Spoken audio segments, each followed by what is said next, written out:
হুমায়ূন আহমেদের একটা উপন্যাস আছে, পাখি আমার একলা পাখি। তো এদের দেখলে আমার সেই কথাটা মনে পড়ে যায়, উপন্যাসের নামটা মাথায় আসে বারবার, আর ততটাই আপন লাগে প্রতিদিন পর্দা সরানোর পরে। পর্দা দিয়ে রাতে ঢেকে রাখি, আর সকাল উঠে প্রথম ওদের খাবার দিই আমি।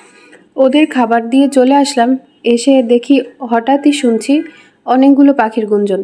তো আমি অন্য বারান্দা দিয়ে দেখলাম, এই বারান্দাতে অনেক বেশি পাখি, হয়তো ওদের দেখার জন্যই চলে এসেছে, ওদের সাথেই হয়তো অনেক গুটুর গুটুর গল্পও করছিল, যেটা আমি বুঝতে পারলাম না।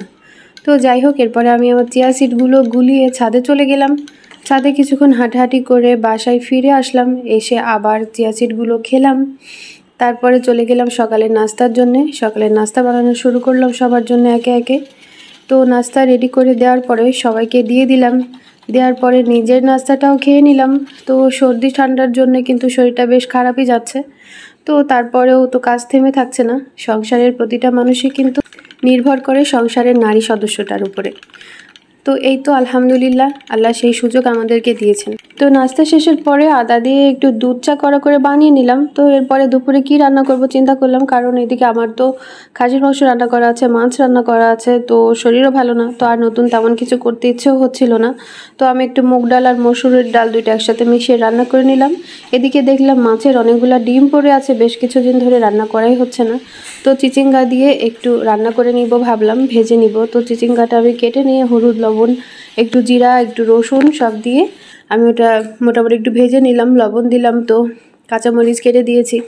দেওয়ার পরে আমি হলুদ লবণ দিয়ে আগে থেকে ডিম ভেজে রাখা যেটা ছিল ওটা মিশিয়ে আমি শুধু রান্না করে নিব। তো পেঁয়াজটা একটু নাড়াচাড়া করে নিলাম। পেঁয়াজটা যখন আধা সিদ্ধ হয়ে গেছে ওই পর্যায়ে যেয়ে আমি মাছের ডিমগুলো মিশিয়ে দিলাম।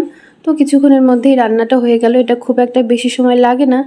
তো এরপরে মসুরির ডাল সিদ্ধ করে নিয়েছি ভর্তা বানাবো সেই জন্যে। তো মসুরির ডাল আমি একবারে কাঁচামরিচ, রসুন, সামান্য হলুদ, লবণ সব কিছু দিয়েই আমি সিদ্ধ করে নিয়েছিলাম। তো তেল দিয়ে আর সামান্য কাঁচামরিচ দিয়ে মাখিয়ে নেওয়ার পরে দেখলাম একটু ঝাল কম হয়েছে, তো এই জন্য আরও 2টা শুকনো মরিচ ভেঙে দিলাম। তো শুকনো মরিচটা শেষে দিলে কিন্তু এটার ঘ্রাণটাও আবার আলাদাভাবে একটু অ্যাড হয় ভর্তার মধ্যে। তো ভর্তা তো বানানো হয়ে গেল। তো এই আমাদের দুপুরের খাবার ছিল। তারপরে বিকালের নাস্তার জন্য একটু বেসন আর পেঁপে দিয়ে পেঁয়াজি বানিয়ে নিলাম। তো পেঁয়াজিগুলো কিন্তু পেঁপে দিয়ে বানালেও বেশ মজাই হয়। আমরা প্রায় বিকালেই এটা নাস্তায় খেয়ে থাকি, আর সেই সাথে নুডলস তো আছেই, বাবুর নাম আর আমাদের, সেই সাথে সবাই আমরা শেয়ার করে খাই নুডলসটা। তো এরপরে দারুচিনি দিয়ে একটু চা বানিয়ে নিলাম, সাথে আর লবঙ্গ, এলাচ তো ছিলই, 2টা টি ব্যাগ দিয়ে বানিয়ে নিলাম চাটা। তো এই দারুচিনিটা শ্রীলঙ্কা থেকে আনা, তো এটা বেশ মজা ছিল, অল্পতেই অনেক বেশি ঝাঁজ হয়ে গিয়েছিল। তো এই তো আজকের মতো ভিডিও এখানেই সমাপ্তি। তো বিদায় নিচ্ছি, আপনারা সবাই ভালো থাকবেন। পরবর্তী ভিডিও দেখার জন্য আমন্ত্রণ রইল। আল্লাহ হাফেজ।